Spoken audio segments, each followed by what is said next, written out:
In the scriptures, 40 days and 40 nights was a trial of faith. But for thousands of Zambian truck drivers at the Kasumbalesa border, this is no story. It is their reality.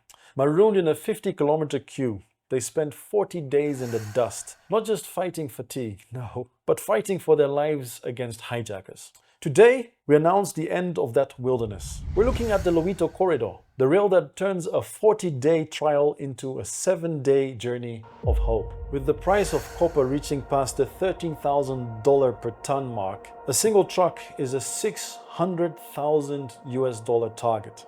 As of early 2026, violent hijackings in the DRC have turned our drivers into targets.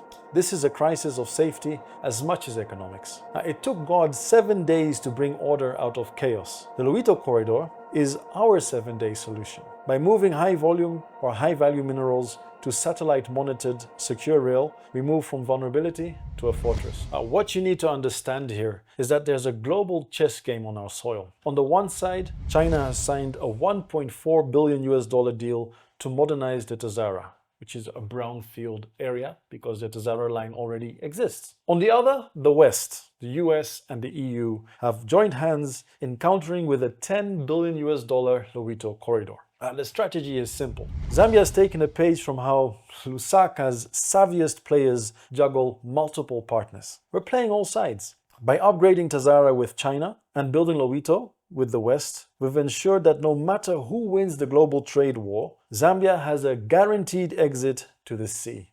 We haven't just built a railway, we've built geopolitical insurance. Here's the beauty of the Lobito Corridor. It's not just a railway, it also creates things such as Agro-Logistics Hubs. There are 8 to be mentioned specifically, and it's not just in Zambia, it's also in its neighboring countries, the DRC and Angola. But within Zambia, we're looking at Solwezi, Chingola and Mwinilunga. The other 5 hubs are Dilolo and Kolwezi in the DRC, and Luau, Luena and Kala in Angola. If I'm butchering this, please educate me in the comments below. Now here's where it gets interesting for you as a Zambian. If you're in one of these 3 hubs, you can set up shop in terms of agriculture. And there's an eligibility for access to money, a grant, worth 43 million euros. And all you need to have is your grade 12 certificate, be it in math, science and English. And you need to have your Zambian NRC. And of course, lastly, you need to be a youth. So you need to be between the ages of 18 and 35. For someone like me, it's late. Now let's talk about the trucking revolution. There's this misconception, I'd like to say, that by introducing railways, the trucking industry will suffer because the railways will take a lot of the goods that normally would be put on the trucks to then go on the train. I beg to differ because it is of my opinion that the last mile delivery will actually greatly improve. And if you're in logistics, you'll also understand that turnaround is all that matters in having a higher revenue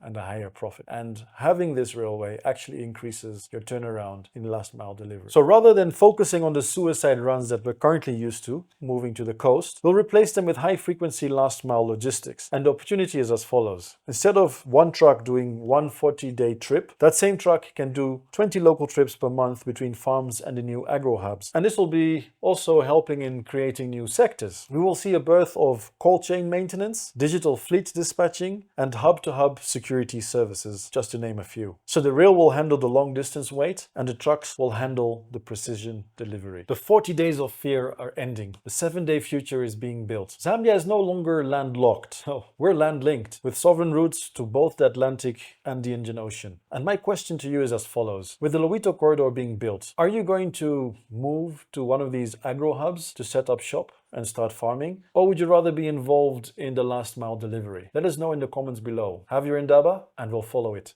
Speaking of the East, in the next episode, we look at the giant of the Indian Ocean, the Tazara revitalization, and the billion-dollar fight for our exports. Stay tuned and see you in the next one.